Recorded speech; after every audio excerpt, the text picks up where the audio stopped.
수요 트리니티 성경 공부에 오신 여러분들을 환영합니다. 오늘 목사님께서 지금 원주민 선교에 가 계시는데요. 그러니까 오늘이 아마 셋째 날이에요. 셋째 날이어가지고 지금 한창 BBS 사역하고 계시고 오늘 저녁 때 이제 수요 예배를 이제 그 원주민 교회와 같이 예배 드린다고 합니다. 그리고 내일은 이제 마지막 BBS 사역을 하고 또 저녁 때는 이제 그 만찬을 한다고 해요. 그래서 이제 아마 오늘 내일 제일 정신없이 아마 보내실 것 같아요. 그래서 같이 이제 저희는 보내는 선교사잖아요. 그래서 보내는 선교사의 입장으로 같이 기도하는 그런 시간이 되시길 바라겠습니다. 예, 오늘은 로마서 12장 1절에서 2절 말씀입니다. 우리 그러므로 형제들아 내가 하나님의 모든 자비하심으로 너희를 권하노니 너희 몸을 하나님이 기뻐하시는 거룩한 산 제물로 드리라. 이는 너희가 드릴 영적 예배니라. 너희는 이 세대를 본받지 말고 오직 마음을 새롭게 함으로 변화를 받아 하나님의 선하시고 기뻐하시고 온전하신 뜻이 무엇인지 분별하도록 하라. 예, 혹시 암송하실 분 있으세요? 마지막인데 우리 이영하 권사님 도전. 그러므로 형제들아 내가 하나님의 모든 자비하심으로 너희를 권하노니 너희 몸을 하나님이 기뻐하시는 거룩한 산 제물로 드리라. 이는 너희가 드릴 영적 예배니라. 너희는 이 세대를 본받지 말고 오직 마음을 새롭게 함으로 변화를 받아 하나님의 선하시고 기뻐하시고 온전하신 뜻이 무엇인지를 분별하도록 하라. 아멘. 예. 와. 선물이 하나가 있어요. 감사합니다.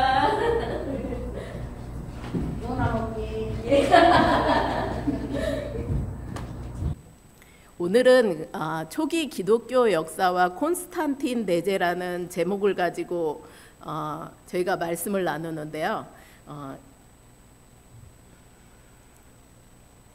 예, 저희가 기독교 역사를 알아야 하는 이유에 대해서 이렇게 말씀하고 계십니다. 성경이 기록된 이후에 성경의 가르침을 어떻게 구체적인 상황에서 적용할 수 있는지에 대해서 고민이 바로 기독교 역사다라고 말씀하고 계십니다. 믿음의 선배들이 어떤 고민을 하고 어떤 생각을 하고 또 어떻게 방법을 해결했는지 그것을 역사를 통해서 저희가 배우는 것입니다. 그래서 초기 기독교는 언제부터 시작이 됐냐면은 기원 후 33년, AD 33년인데 구체적으로 33년은 아닌 것 같아요. 예수님의 죽음이 딱 저기는 아니기 때문에 예수님의 십자가 처형 이후에 기독교의 초기 역사를 가리키는 말입니다. 그리고 또 일반적으로 4세기 데오도시우스 1세가 기독교를 로마 제국의 국교로 선포하기 전까지 그러한 시기를 초대교회라고 봅니다. 이 데오도시우스 1세는 콘스탄틴 대제의 아들이에요. 그래서 392년에 기독교가 로마의 정식, 그러니까 국교가 됩니다. 그 이후에는 모든 다른 종교는 믿지 말라라고 얘기해요. 왜냐하면 그 당시에 로마 인구의 80%가 기독교인이었다고 해요. 313년에 그 콘스탄틴 대제가 그 기독교를 승인을 하고 나서 그리고 나서 92년이 됐을 때 로마의 80%가 기독교인이 되었을 때 이 데오도시 황제가 이제는 로마의 국교는 기독교이다라고 선포를 하면서 다른 신들을 믿는 그러한 종교들을 이제는 박해를 합니다. 그래서 이게 전환점을 이루게 되는데요. 박해를 받던 종교에서 박해를 하는 그러한 종교가 되는 것을 보게 됩니다. 예수 승천 직후와 사도시대, 그러니까 예수님이 승천을 하시고 그리고 또 마띠아가 대신하여서 12제자에 합류를 하게 됩니다. 그리고 또 예수님이 돌아가신 이후에 예수님이 십자가에 달려 돌아가신 이후에 어디에서 모여서 기도를 하죠? 마가의 다락방. 마가의 다락방에서 120문도가 모여서 기도하게 되었을 때 무슨 역사를 체험하게 되죠?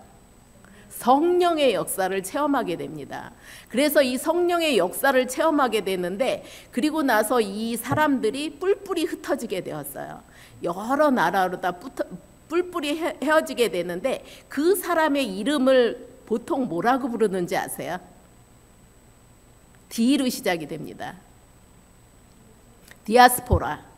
그러니까 유대인들이 디아스포라가 되어서 로마의 군인들이, 로마의 사람들이 길을 닦아놨다면은 이 유대인들이 가가지고 무엇을 잘했죠? 유대인들이 뭐가 좋죠? 사고 파는 거. 유대인들은 상술이 좋았어요. 그래서 비즈니스를 잘했어요. 그리고 나서 이 기독교인들이 무엇을 전했는지 아세요? 기독교인이 누구를 전할까요? 예수님을 전하게 되었어요. 그래서 이 로마라는 나라, 로마 하면 떠오르는 신전 하면은 그 혹시 판테온 신전이나 뭐 이런 데서 그 무슨 신을 섬기는지 아세요? 하늘에 있는 태양신.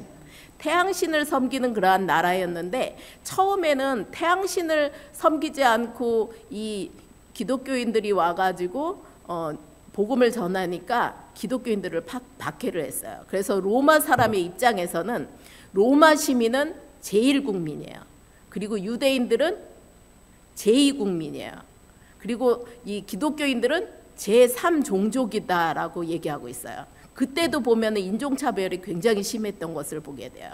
그런데 이렇게 그 성령의 역사가 있게 되고, 또 다마스쿠스에서 사도 바울이 예수님을 만나게 되어서 기독교가 퍼지게 되는, 기독교가 많이 이제 퍼지게 되는 그러한 역사들이 일어나게 되었어요. 그런데 이 기독교를 로마인들은 유대교의 소종파다, 나자렛 땅이다라고 부르면서 기독교인들의 그 유대교를 굉장히 비판을 했어요. 하지만 예루살렘 붕괴 이후인 기원후 90년 바리새파의 유대교 재건회의에서 나자렛 땅 사람들, 기독교 신자들을 저주하는 기도문을 발표하면서 기독교는 나자렛 도둑, 나자렛 도당, 나자렛 사람 등으로 불리던 유대교 소종파로서 그 성격을 잃게 되었으면서, 또 로마 제국 내 비유대인 사이에 이 전파되고 또 세계 종교로 발달되었다라고 말씀하고 계셔요. 나자렛 종교, 그리고 또 소종파, 그리고 또 복음에 대해서 그러니까 복음에 대해서 강조를 하는데 로마인들은 굉장히 핍박을 하는 것을 보게 됩니다.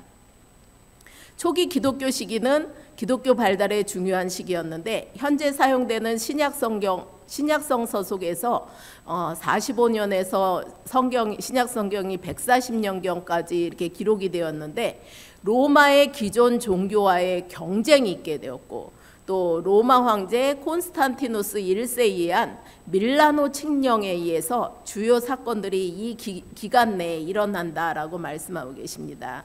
그래서 두 번째로는 기독교의 역사에서 가장 중요한 두 사람을 든다면은 저는 사도 바울인 줄 알았어요. 근데 여기에서는 보니까 역사 속에서 콘스탄틴 황제와 마틴 루터를 얘기하더라고요. 그래서 그러니까 오늘은 이 콘스탄틴 황제에 대해서 한번 살펴보는 시간을 갖고, 그리고 다음 주에는 목사님이 아마 그 조직신학을 전공하셨고 또 이 마틴 루터에 대해서는 굉장히 잘 아시기 때문에 이 마틴 루터는 목사님이 아마 하시는 거로 다 했으면 좋겠습니다. 그래서 오늘 말씀, 콘스탄티누스와 콘스탄틴 대제에 대해서, 그러니까 콘스탄티누스라고 얘기하기도 하고 또 줄여서 콘스탄틴이라고도 얘기를 합니다. AD 306년에서 336년까지의 황제의 역할을 하였습니다. 콘스탄티누스 대제는 첫 번째 기독교인 로마 군주로 알려져 있습니다. 그의 치세는 기독교 역사에서 중요한 전환점이 되었는데, 313년 밀라노 칙령으로 기독교에 대한 관용을 베풀면서, 관용을 선포하면서 기독교에 대한 박해를 끝내고 사실상 정식 종교로 공인하였습니다. 그래서 우리가 기독교인으로서 알아야 되는 그 연도가 있다면은 313년 밀라노 칙령에 대해서 알아야 됩니다. 또한 교회에 압류된 재산을 돌려주고 이에 대한 국가의 보상을 정했습니다. 또한 325년 니케아 공의회를 소집하여 기독교의 발전에도 공헌을 하였습니다. 324년 콘스탄티누스 대제는 비잔티움을, 지금 비잔티움이 어딘지 아세요? 고영남 권사님 생각나세요? 성지순례 갔을 때 터키에 있습니다. 비잔티움을 그 새로운 로마로 공포하면서 330년 공식적으로 로마 제국의 새로운 수도로 정하였습니다. 그리고 337년 콘스탄틴 대제가 죽자 비잔티움은 콘스탄티누스의 도시라는 뜻의 콘스탄티노플이라는 그러한 이름으로 개명이 되었고 세계 최초의 기독교 도시로서 한 천여 년 동안 로마 제국의 수도로서 존재하게 됩니다. 또 그런 도시가 있죠. 알렉산더 대왕이 알렉산더 대왕의 도시 해가지고 또 이집트에도 또 도시가 있죠. 그렇게 그 본인들의 이름을 지어가지고 도시 이름을 그렇게 만드는 그러한 경우들이 보게 됩니다. 기독교인들은 가장 폭력적이고 조직적으로 박해한 황제 디오클레티아누스, 이 황제의 이름도 기억했으면 좋겠습니다. 디오클레티아누스, 이 디오클레티아누스는 그 사두 정치를 한 그러한 황제인데요. 이 사두 정치라고 하는 것은 네 명의 그 밑에 네 명의 머리가 있다라는 것입니다. 네 명의 부황제가 있었다라는 것입니다. 그래서 그 그러니까 세 명의 황제와 권력을 나누었습니다. 중부 유럽은 갈레리우스, 이분이 굉장히 유명하신 분이에요. 기독교 박해를 엄청 하셨어요. 그래가지고 기독교인들을 엄청 많이 죽이셨고, 그리고 나서는 결국에는 죽이다 못해가지고 나중에는 이제 너무 지겹다 그만하자 하고서는, 그리고 나서는 박해를 그만두게 되었을 때 이 죽음을 맞이했다고 합니다. 근데 이제 어떻게 죽였냐면은 그 사람을 낚시바늘에 껴가지고 이렇게 물에다 빠뜨려가지고 죽이기도 하고 뭐 별의별 방법을 다 해가지고 죽였다고 합니다.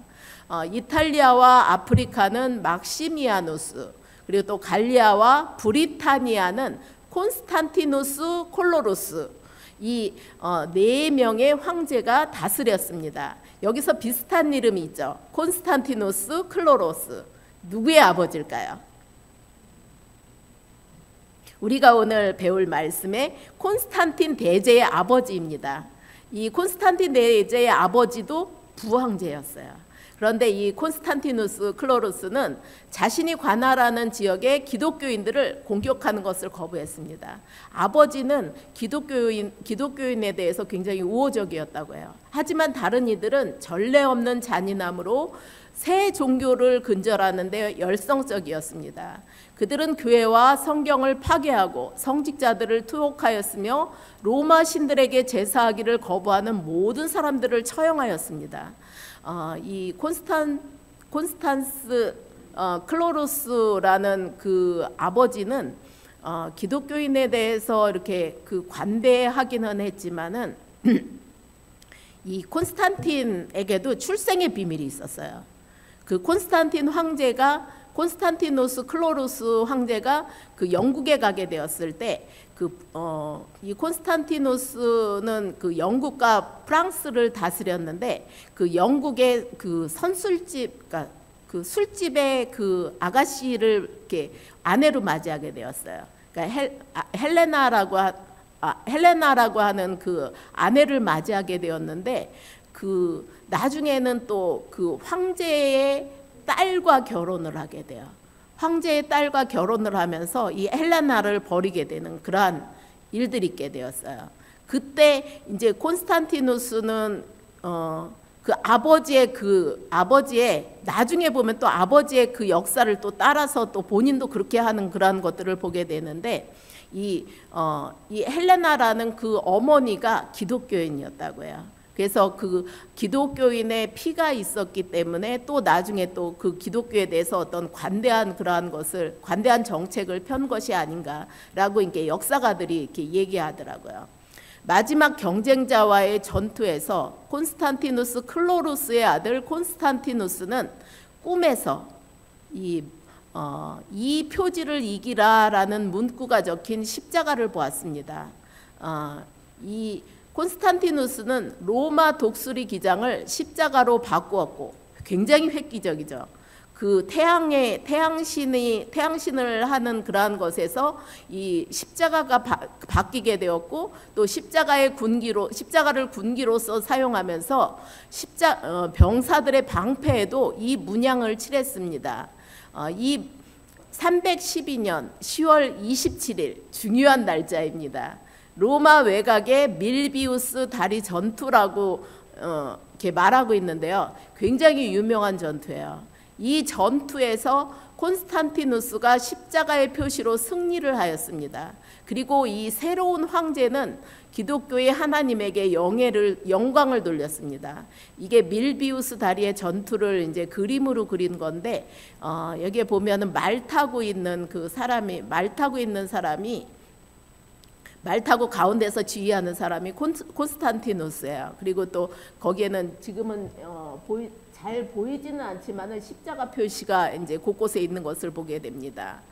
이것을 콘스탄틴의 깃발, 라바룸이라고 이렇게 명칭을 하고 있는데요. 이 라바룸이라고 하는 것은 그리스도를 의미하는 그리스 문자, 이 X라는 표시가 크리스투스라는 그러한 것인데, 이것이 카이로라는 그러한 표식입니다. 그것이 그 분단기를 말하기도 하고, 또 로마 제국의 콘스탄티누스가 최초로 사용하였습니다. 여기 보통 보면은 그 성지순례나 아니면 중세 유럽에 가게 되면은 이 X 표시에 P자가 이렇게 하나 써 있는 것을 이렇게 많이 본다고 합니다. 건물마다 이러한 것들이 많이 있다라고 합니다. 두 번째로는 콘스탄티누스의 칙령, 밀라노 칙령입니다. 이 콘스탄티누스 대제가 발표한 밀라노 칙령은 기독교인에게 종교의 자유를 부여하는 역사적인 사건입니다. 313년 전까지 기독교인들은 박해를 받았습니다. 그래서 보면은 성화에 보면은 그 사자에게 찢기는 그러한 것들, 사자에게 순교당하는 그러한 그림들도 있고, 그리고 또 불에 타서 죽는 사람도 있고, 그리고 또 보면은 그 십자가형을 당하는 사람들도 있고, 여러 가지 죽음을 많이 당하였는데, 원형 경기장에서 가장 그 악랄한 것은 원형 경기장에서 이렇게 경기를 하면서 그 그리스도인들을 죽음으로 몰게 되었을 때, 이 기독교인들이 그 죽음을 두려워한 것이 아니라 그 죽음을 담대하게 받아들였다는 그러한 사실입니다. 그래서 한 명이 죽게 되었을 때 100명의 그리스도인이 더 생겨났다라는 그러한 전설도 있습니다. 그래가지고 보면은 그러니까 기독교인들이 굉장히 많이 이 박해의 시대 때 불어났다라고 얘기를 하고 있습니다. 콘스탄티누스가 발표한 이 밀라노 칙령은 굉장히 역사적인 중요한 사실을 중요한 역할을 하고 중요한 사건입니다. 313년 이 칙령은 기독교인들에게 공개적으로 신앙생활을 할 수 있는 권리를 주었으며, 그 이전에 압박받던 그들에게 큰 변화를 가져왔습니다. 이 칙령은 서로마 제국의 정치적인 안정성을 강화하는데 중요한 역할을 했습니다. 그래서 이 밀라노 칙령에 대해서 이 6가지로 다 이렇게 정의를 하고 있는데요. 첫 번째로는 종교적 자유의 획득입니다. 기독교인들은 이 칙령을 통해서 신앙을 자유롭게 실천할 수 있게 되었습니다. 이거 얼마나 큰 자유인지 모르겠어요. 그 박해받던 그 시대에서 그러니까 숨어 다니고, 그리고 내가 기독교인이라고 말할 수 없는 그 상황 속에서 이제는 자신감 있게 나는 기독교인이야, 나는 예수 믿는 사람이야, 그리고 또 나의 구주는 예수님이야 라고 고백할 수 있게 되었다라는 것입니다. 그리고 또 두 번째로는 재산의 반환입니다. 박해 기간 동안 몰수되었던 기독교인들의 재산이 반환되었습니다. 세 번째로는 정치적인 그러한 안정성을 강화하였습니다. 종교적인 화합이 사회적인 안정과 직결되었습니다. 네 번째로는 기독교의 사회적인 위치가 향상이 되었습니다. 기독교는 로마 사회에서 점점 더 중요한 위치를 차지하게 되었습니다. 다섯 번째로는 신앙의 다양성이 존중되었습니다. 다른 종교에 대한 관용의 자세도 함께 강조되었습니다. 마지막으로 제국 내 평화가 유지되었습니다. 종교적 분쟁 감소로 인해서 내부적인 평화가 유지되었습니다.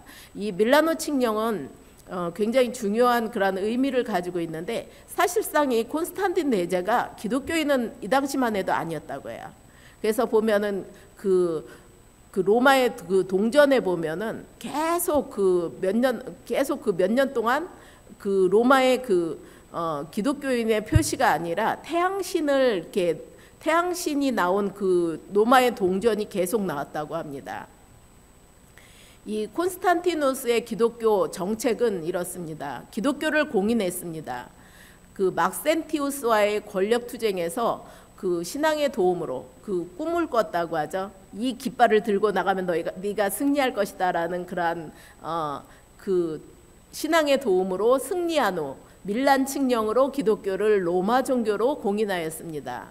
또 두 번째로는 교회법 국가의 공인입니다. 교회 간의 분쟁을 성직자가 판결했을 때 법률상 유효하게 되었다라는 것입니다.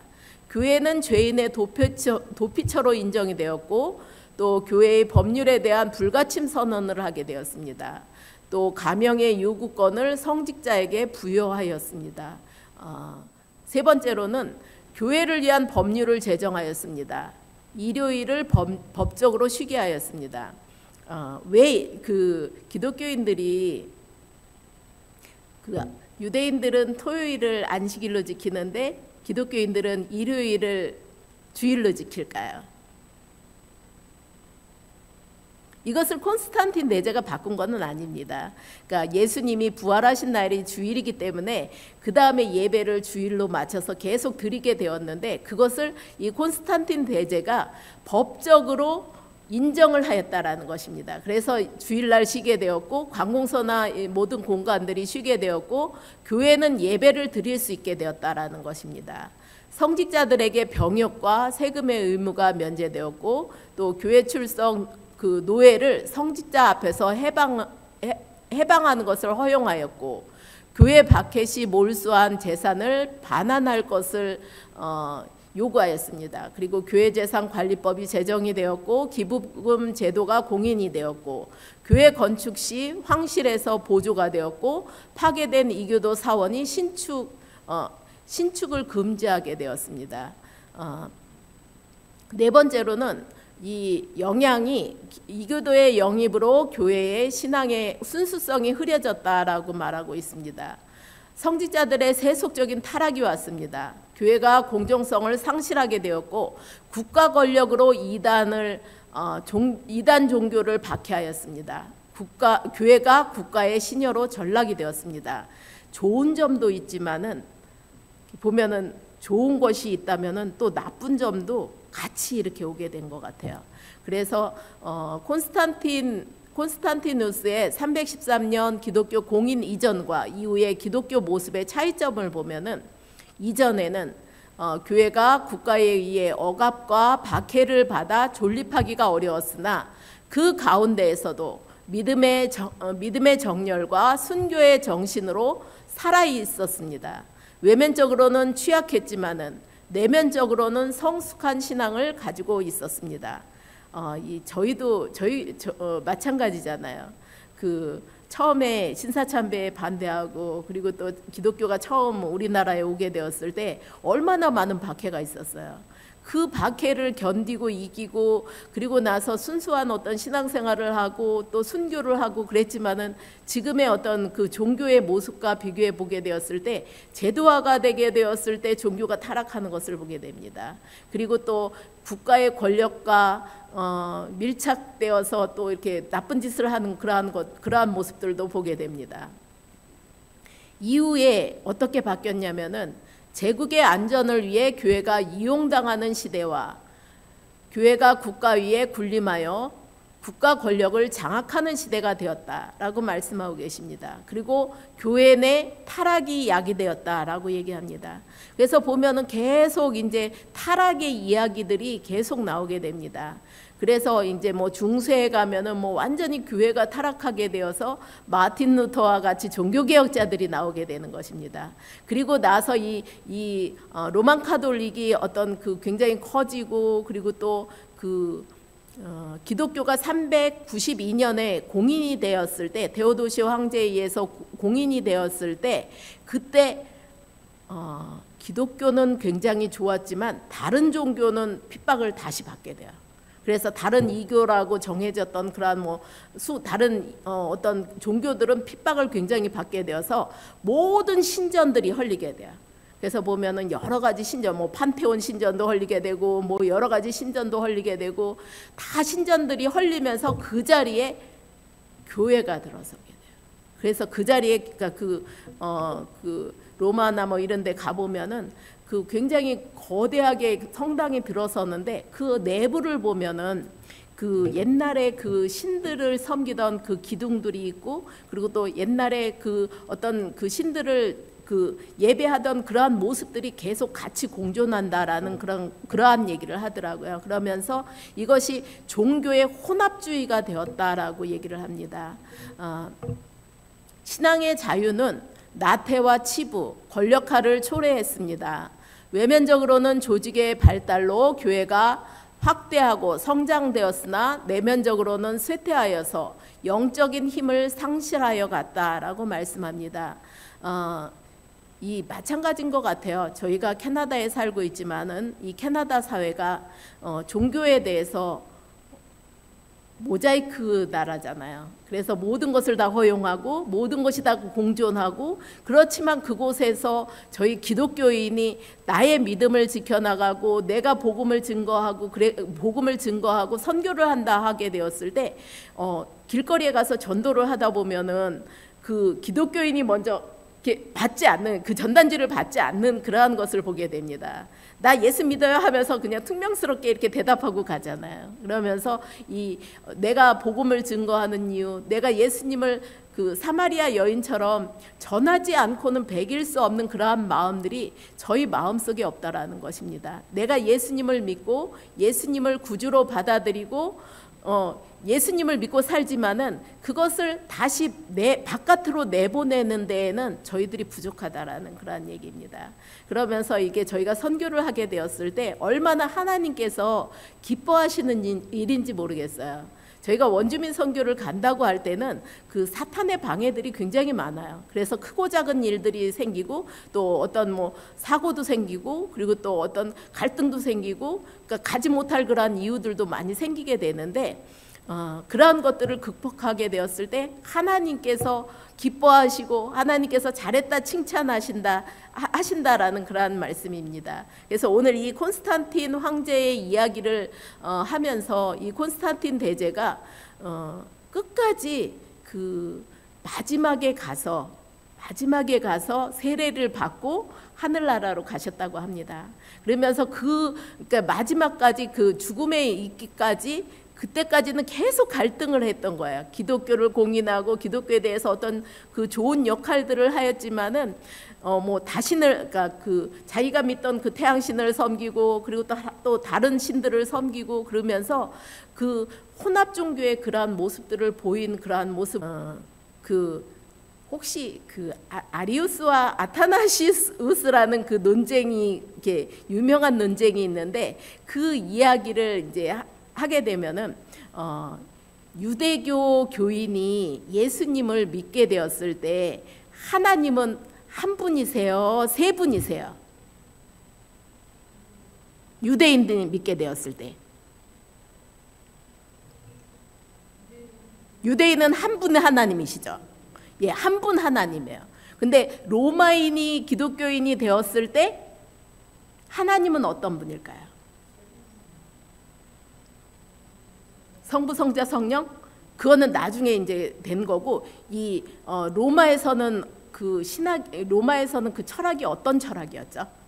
선과 악, 이원론이라고 얘기를 하거든요. 그 이원론적인 신학을 가지고 있는데 하나님의 아들이 이 땅에 와서 죽음을 당하고 부활하셨다라는 것을 이 로마인들도 처음에는 믿지를 못하였어요.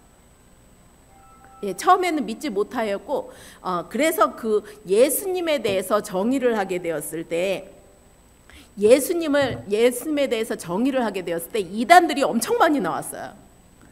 그래서 유대교에서는 그러니까 예수님은 하나님의 아들일 수 없다라고 해가지고 에비온파라고 얘기를 하게 되었고, 이 로마의 사람들이 생각하기에 그 예수님은 신성은 가지고 있지는 않은 어떤 사람은 신성만 가지고 있다.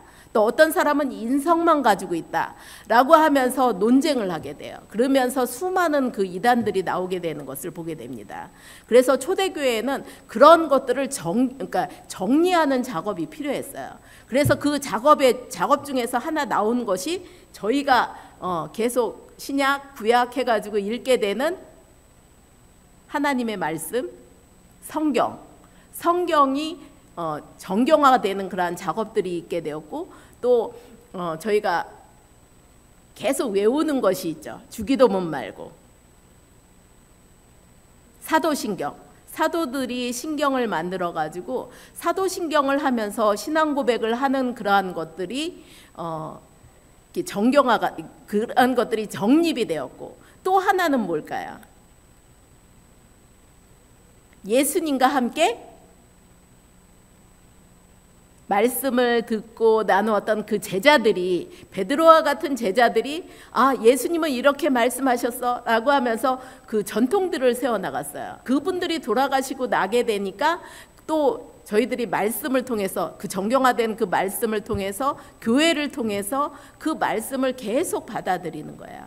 그래서 2000년이라는 세월 동안에, 2000년이라는 역사 동안에 그 말씀들이 조금씩 바뀌고, 또 조금씩 불어나게 되고, 또 조금씩 변화가 되는 그러한 것들을 기독교 역사라고 해요. 그러나 복음의 본질은 오직 예수 그리스도, 예수님께서 우리를 위해서 오셨고 십자가에 죽으셨고 부활하셨고 승천하셨고 다시 재림하실 것이다. 우리는 그 믿음을 가지고 살아야 된다라고 말씀하고 계셔요. 그래서 오늘 이 콘스탄티누스 이 황제를 통해서 배워야 될 것은, 기독교 공인을 해줌으로써 기독교의 역사가 바뀌게 되었지만은 또 다른 어떤 그 변화와 타락의 과정도 같이 걷게 되었다라는 그런 말씀이에요. 그러면서 계속 변화하는 것이 없다면은 우리는 고인물일 수밖에 없어요. 그거는 이제 지금 이 순간에도 마찬가지인 것 같아요. 그 중세 종교 개혁이 일어나게 되었고, 그리고 또 1907년에 그 평양 대부흥이 일어난 것처럼 그러한 것들이 계속 일어나야만 돼요. 그러한 부흥들이 계속 일어나야지만이 저희가 이렇게 계속 물이 흐르듯이 계속 이렇게 새롭게 이렇게 변화가 될 수 있는 것 같아요. 그리고 저희가 유지할 수 있는 것 같아요. 그것을 또 저희의 그 믿음의 유산들을 저희 자손들에게도 계속 이렇게 자손들이 이어갈 수 있게 해줘야 되잖아요. 그러한 것들이 저희들의 역할인 것 같습니다. 그래서 오늘 말씀을 통해서 저희가 너무 이렇게 두서없이 얘기를 했는데요. 결론을 한번 같이 읽고서 한번 마무리 짓도록 하겠습니다. 고난이 오든 평화가 오든 그것이 중요한 것이 아니라 우리가 하나님만을 섬기며 순수하고 거룩한 신앙을 유지하는 것이 중요하다. 그렇게 될 수 있다면 그것이 하나님의 복이 될 것이다. 아멘. 예, 하나님의 복이 된다라고 말씀하고 계십니다. 지금 이 시간에는 저희가 중보기도하는 시간입니다. 먼저 어려운 이민교회와 후원 선교사들을 위해서 기도하겠습니다. 아마존의 김철기, 세르지오 호지메리 선교사님, 또 트르기의 김바나바, 김드보라 선교사님, 인도네시아의 이진수 선교사님, 라오스의 이준상, 배명희 선교사님, 필리핀의 신정식, 신행자 선교사님, 캄보디아의 김은모, 이미숙 선교사님, 탄자니아의 현재연 선교사님, 또 원주민 선교 지금 가 있는 곳이죠. 와스와니피 피터 목사님과 그 가정을 위해서, 또 지금 선교팀들을 위해서, 또 BBS 사역할 때 아이들이 그곳에서 은혜 받을 수 있도록, 또 선생님들도 같이 함께 은혜 받으면서 그 가운데에서도 또 그 사역자들이 나오고 또 하나님의 말씀을 증거할 수 있는 그러한 복음의 사역자들이 나올 수 있도록 함께 기도해 주시기 바라겠습니다. 기도하시겠습니다. 두 번째 기도하실 것은 강림교회 사역을 위해서 기도해 주시기 바라겠습니다. 지도자들의 영적인 능력과 참된 섬김을 위하여서 기도해 주시기 바랍니다. 특별히 김주현 목사님 지치지 않게 또 이렇게 무리하면 안 되는데 잘 조절할 수 있도록 기도해 주시고, 또 우리 교육자들이 많습니다. 아동부, 중고등부, 청년부 사역자들을 위해서 기도해 주시기 바라겠습니다. 그리고 또 우리 장로님들, 권사님들, 또 우리 직분 가지신 그런 모든 분들 위해서 기도해 주시기 바랍니다. 또 아동부, 중고등부, 청년부가 이제 여름 사역을 하게 되는데 수련회를 위해서 기도해 주시고, 또 BBS를 위해서 기도해 주시기 바랍니다. 무엇보다도 세교 교육과 또 입교 예식을 위해서 기도해 주시기 바랍니다. 저희 교회에 이제 찾아오신 분들이 이제 많은데 그분들이 교육을 받는데 잘 받으실 수 있고 저희 교회에 잘 정착할 수 있도록 기도해 주시기 바랍니다. 또 성도들의 신앙생활과 건강, 또 직장과 기업, 또 자녀, 또 가정을 위해서 기도해 주시기 바랍니다. 변화를 요구하는, 또 변화를 원하는 그러한 가정들이 있습니다. 또 만남을 위하여 기도하는 가정들이 있습니다. 또 그러한 모든 것들, 또 고민이 되고 또 이렇게 풀어놓지 못하는 그러한 이야기들이 있습니다. 그러한 것들을 주님께 이렇게 맡기고 내어놓게 되었을 때 이렇게 응답받는 그러한 귀한 시간이 될 수 있도록 기도해 주시기 바라겠습니다. 기도하시겠습니다. 하나님 감사합니다. 주님, 저희들이 신약 개관을 마치고 또 주님 기독교 역사에 대해서 배우면서 아버지 콘스탄틴 황제에 대해서 나누게 되었습니다. 313년 밀라노 칙령을 통하여서 기독교가 공인이 되었지만은 아버지 기독교 공인으로 인하여서 그 이후에 많은 그러한 삶들이 바뀌게 된 것을 보게 됩니다. 편해지게 되면서 나태하게 되었고, 주님 주여, 주여 믿는다고 하지만은 참으로 믿지 않는 그러한 모습들을 보게 되며, 또 주님 국가와 또 주님 권력과 주님 그러한 것들에 기대어서 주님 살게 되는 그러한 교회의 모습들도 보게 됩니다. 타락하는 그러한 모습들도 보게 됩니다. 주님 용서하여 주시옵고, 아버지 기독교 역사를 통하여서 주님 저희들이 어떻게 살아야 될지를 깨닫는 그러한 삶이 되게 하여 주시고 인도하여 주시옵소서. 무엇보다도 주님만을 찾게 하여 주시옵고, 주님만을 바라보게 하여 주시옵고, 주님의 말씀을 읽고 듣고 깨닫는 그러한 삶이 될 수 있도록 주여 인도하여 주시옵소서. 이번 학기도 지나갑니다. 주여 주님 함께하여 주시고, 이 무더운 여름 가운데 건강도 주님께서 지켜주시고 주님께서 함께하여 주시옵소서. 특별히 원주민 선교에 가 있는 그 선교사님들 가운데 주님께서 함께하여 주시옵소서. 15명의 선교사님들과 함께하여 주시옵고, 주여 그곳에서 사역을 할 때 놀라운 성령의 역사가 일어나게 하여 주시고 인도하여 주시옵소서. 주님, 저희들 인간의 생각과 방법이 아닌 하나님께서 원하시고 기뻐하시는 대로 저희들 순종하는 그러한 삶이 되기를 원합니다. 주님 역사하여 주시옵소서. 주님 함께하여 주시옵소서. 주님, 저희들 부족한 마음으로 기도하게 되었을 때 그 기도의 역사들이 나타나게 하여 주시옵소서. 아픈 이들을 위하여 기도하게 되었을 때 주님 그 아픈 이가 주님 일어나게 하여 주시고 깨어나게 하여 주시고 회복되게 하여 주시는 그러한 역사들이 일어나기를 원합니다. 주님 함께하여 주시옵소서. 주님, 저희들이 이제는 각성해야 될 때라고 말씀하시는데 아버지 요한계시록을 통하여서도 말씀하여 주시고 또한 성경을 통하여서도 말씀하여 주시고 여러 가지 주님 그러한 사도들의 문헌을 통하여서 역사서들을 통하여서 역사의 선배들을 통하여서 말씀하고 계시는데 주님 저희들의 눈이 멀어 보지 못하고 귀가 멀어 듣지 못하고 주님 말하지 못하는 그러한 것들을 보게 됩니다. 주님 저희들의 눈이 열려지게 하여 주시고 귀가 열려지게 하여 주시고 입이 열려지는 그러한 역사가 일어나게 하여 주시옵소서. 오늘도 주님 함께 하여 주시옵고 주님께 영광 돌리는 그러한 귀한 하루가 되게 하여 주시옵소서. 언제나 함께 하여 주시는 예수님의 이름으로 기도했습니다. 아멘.